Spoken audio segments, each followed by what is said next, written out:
In the bitter winter of 1636 CE, King Injo of Joseon knelt upon the frozen ground. His body trembled from both cold and humiliation as he faced the envoys of the rising Qing Empire, the very people his ancestors had once dismissed as barbarians of the north. Before the silent eyes of his court, he bowed 3 times, then pressed his forehead to the ground 9 times. It was the ritual of total submission, the kowtow, a gesture reserved only for the Son of Heaven, the Emperor of China. This was one of the most humiliating moments in Korean history, and the climax of a story that had begun nearly 1,000 years earlier. It is the story of how the Jurchens rose from obscurity to dominate East Asia. To understand how this came to be, we must return to the 7th century CE, to the age of Balhae, a forgotten kingdom born from the ashes of Goguryeo. In 668 CE, Goguryeo, one of the 3 kingdoms of Korea, was conquered by the combined forces of the Qing Dynasty, China, and Silla. After its fall, a man named Joseon, a descendant of Goguryeo's royal line, rallied the remnants of his fallen kingdom and the tribes of the north, forging a new kingdom, Balhae, founded in 698 CE. Among these northern tribes were the Mohe, forest-dwelling tribes who lived in the northern mountains that once belonged to Goguryeo. Joseon united these Mohe tribes with the Korean-speaking survivors of Goguryeo, creating a multi-ethnic kingdom unlike any the region had seen before. Meanwhile, far away from Balhae's borders, China watched with disdain. The powerful Qing Dynasty believed that China was the center of civilization while everyone else was barbarians. They saw the Mohe, Malgal, whom they called Dongyi, the eastern barbarians, as foreigners, uncivilized people of the wild, and even Balhae, with its palaces, armies, and diplomacy, was branded as a Yidi kingdom, ruled by barbarian kings. Yet within Balhae itself, the Mohe were not foreigners. They formed the very backbone of the kingdom. Mohe chiefs ruled alongside Goguryeo nobles, bound together in a shared power. Still, the stigma remained. For centuries, Chinese historians wrote of Balhae and its Mohe subjects with contempt, unwilling to see beyond their own definitions of civilization and barbarism. When Balhae fell in 926 CE, the Goryeo dynasty, founded just a few years earlier in 918 CE, rose to become the dominant Korean state. Goryeo shared its northern frontiers with the Jurchens, descendants of the Mohe tribes who had once lived within Balhae's territories. These people now dwelled in circular felt tents scattered across the forests of Manchuria. Their language, clothing, and beliefs were different from those of the Koreans. The refined scholars of Goryeo's royal court found these differences unsettling. They perceived the Jurchens as wild and uncivilized, labeling them as forest barbarians, Yain, Yerin. However, the Jurchens were far more than the stereotypes that surrounded them. They were exceptional horsemen and deadly archers. This skill made them sought after in battle. Recognizing their potential, Taejo Wangkon, the founder of Goryeo, allied with them during his campaigns to unify the Korean peninsula. The Jurchen cavalry helped him to defeat his rival kingdom, later Baekje. This early alliance laid the groundwork for deeper interactions between the Jurchens and the Goryeos. In the years that followed, the Eastern Jurchens, Dongyeo-jin, those who lived independently from the other Jurchen clans and closest to Goryeo's northern frontiers, sent envoys southward, offering tribute and even requesting to be ruled by Goryeo. The Goryeo court responded favorably. It established protectorates and frontier prefectures such as Gimiju and Gwisunju, granting Jurchen chieftains Korean titles and lands. Despite this promising alliance, the peace was short-lived. By the late 11th and early 12th centuries, ambitious Jurchen leaders of the Wanyan clan, living further north, began uniting the scattered tribes into one formidable confederation. One by one, independent groups joined their cause, including the Eastern Jurchens, once loyal allies of Goryeo. Strengthened and unified, the Jurchens turned their growing power southward. Border skirmishes soon erupted into full-scale war. In 1104 and again in 1107, Jurchen cavalry invaded the northeastern provinces of Goryeo. In retaliation, Goryeo generals, including Im Gan and the famous Yun Quan, led large-scale campaigns to drive the invaders back. The Goryeo dynasty fortified its defenses by constructing a chain of fortresses known as the Nine Fortresses, Joseon, along the border to hold back the Jurchen tide. This strategy proved effective. The Goryeo secured victories, expanded their territory northwards, and put a stop to the Jurchen invasions.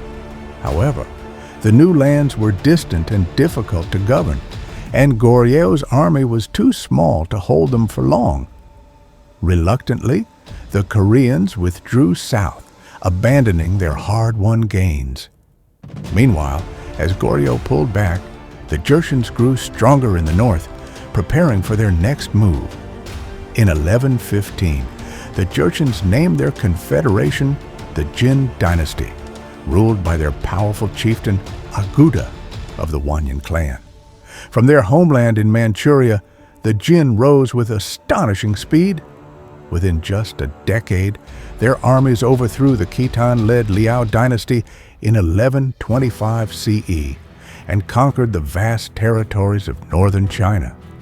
At the same time, Jin envoys arrived at the Goryeo court, bearing demands that Goryeo should pay them tribute, since Korea now stood beneath the Jin in rank. This was a humiliating situation for the Goryeo court.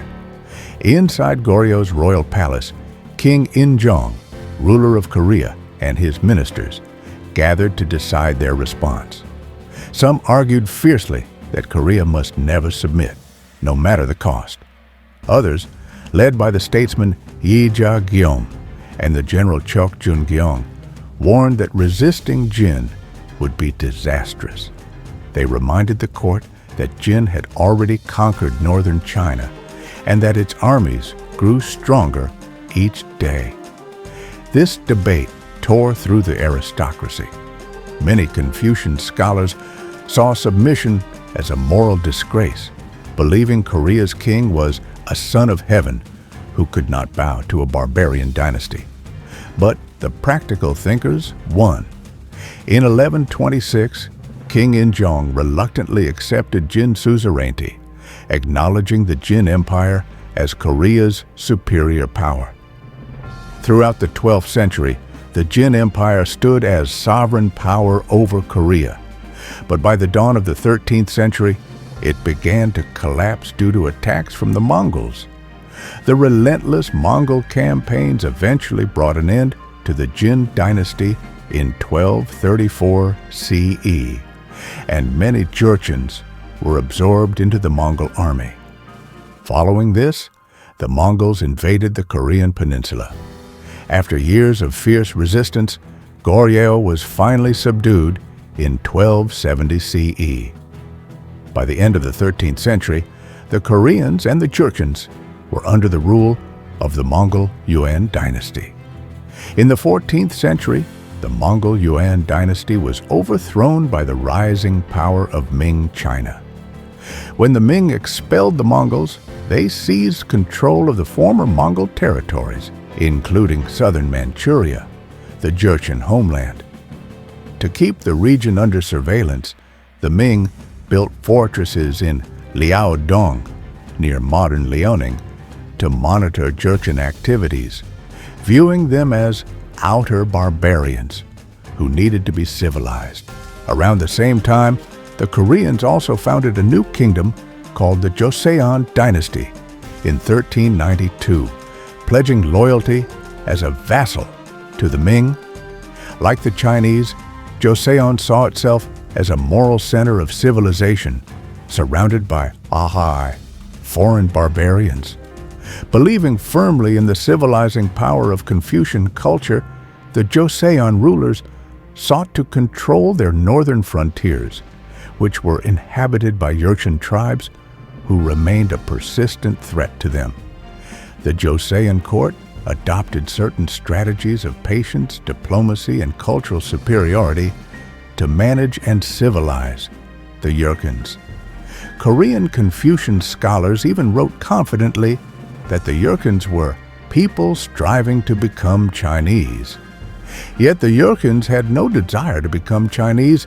Instead, they were preparing to build an empire of their own. By the late 16th century, the Jurchens began to unite again under a strong and ambitious leader named Nurhaci, 1559 to 1626. In 1616, he formally established the later Qing Dynasty and declared himself Khan of the later Qing. By doing so, he openly rejected the Ming overlordship, declaring that his new state was independent of Chinese rule. The Ming attempted to undermine this new state through diplomatic manipulation and military campaigns, but by then the Jurchens were too strong to be contained. This miscalculation only led to the Ming's downfall. Meanwhile, in the Joseon court, King Injo seized the throne from King Goguryeo, who had tried to remain neutral between Ming China and the rising Jurchen power, now called the Manchus. Injo reversed that policy entirely. He reaffirmed Joseon's allegiance to the Ming, clinging to the belief that with time, the Manchus would be subdued, or perhaps even civilized. But that belief was soon shattered. In 1627, the later Qing stormed Korea, determined to force Joseon to abandon its alliance with the Ming. This was the first Manchu invasion of Korea. Roughly 30,000 Jurchen troops crossed the frozen Yalu River and advanced rapidly into Pyongan province in northwestern Korea. Joseon defenses were completely unprepared. The Qing cavalry overran key towns like Anju and Pyongyang, moving faster than the Koreans could organize any effective resistance. Fearing capture or death, King Injo and his ministers fled Pyongyang for Ganghwa Island, Ganghwado, a heavily fortified island near the mouth of the Han River, southwest of Seoul. From there, the court tried to coordinate defense efforts and negotiate peace, safe from direct attack. As the war dragged on, both began to suffer logistical difficulties, harsh winter, food shortages, and exhaustion. Recognizing that further fighting would be ruinous, both agreed to a truce in 1627. Under the terms of peace, Joseon recognized the later Qing as a brotherly state rather than an overlord. In exchange, the Qing forces withdrew after receiving tribute and hostages as guarantees of peace. King Injo and his court then returned to the capital, Hanseong, now Seoul, once the invaders retreated. Joseon publicly maintained peace with the later Qing. Secretly, however, it continued to aid the Ming, sending supplies and intelligence across the border. The later Qing, meanwhile, grew stronger, reorganizing as the Qing Dynasty in 1636 under Hong Taiji, Nurhaci's successor. He demanded that Joseon fully recognize Qing as the legitimate Chinese emperor, not just a brother state. King Injo refused out of Confucian loyalty. Later that same year, after repeated refusals, Hong Taiji launched the second Manchu invasion, far larger and more devastating than the first. The Qing army advanced with lightning speed, overwhelming Korean defenses before they could react. King Injo and his ministers abandoned Hanseong and took refuge in the mountain fortress of Namhansan-seong, but they couldn't escape. The Qing surrounded it, cutting off food and supplies. Inside the fortress, the people starved and froze as the siege dragged on. After 45 days of cold, hunger, and despair, the situation was hopeless. At last, Injo's ministers begged him to surrender, to save the lives of everyone trapped inside. Reluctantly, King Injo agreed. He descended from the fortress to Samjeondo, near the Han River, where the Qing envoys awaited. There, on the frozen ground, he performed the ritual of total submission, called Sambai Gugo Du, meaning 3 bows and 9 kowtows. Before the envoys of the Qing Emperor Hong Taiji, King Injo knelt, bowed 3 times, and pressed his forehead to the earth 9 times, while his court watched helplessly. To commemorate their victory, the Qing ordered the Koreans to build a monument at the site, the Samjeondo Stele, with inscriptions in Chinese, Manchu, and Mongolian. The stele praised Hong Taiji's benevolence for sparing Korea, while describing King Injo as weak, disobedient, and conquered. The image of King Injo kneeling upon the frozen ground in the winter of 1636 became one of the most haunting memories in Korean history. It was a scene that generations could not forget, and many wished they could. Over time, Koreans tried to bury or destroy the Samjeondo Stele, desperate to erase the shame it represented. But the moment burned into Korea's memory, a stark reminder of how pride, politics, and power could bring a kingdom to its knees before the cold face of defeat. After 1637, Joseon became a tributary vassal of the Qing Empire. The Jurchens were now rulers of all China under the new Qing Dynasty. Joseon was forced to send regular envoys, tribute embassies, yehaengsa, to Beijing. Outwardly, it was a relationship of submission and ceremony. But beneath all this formality, the court refused to accept the Qing's legitimacy. Officials, scholars, and Confucian academies insisted that Joseon was now the last guardian of true civilization. This belief became known as the Little China, Sojunghwa ideology, the idea that after the Ming collapsed, Joseon alone inherited the mantle of orthodox Confucian culture. By the late 1600s, hatred of the Manchus hardened into ideology. Scholars glorified Ming China as the true defender of Confucian order and saw the Qing as illegitimate barbarians. The memory of the Jurchens, Manchus, became a symbol of civilizational shame, proof that the so-called barbarians had once risen to become the masters of East Asia. If you enjoyed this video, make sure to like, comment, and subscribe for more powerful stories in history.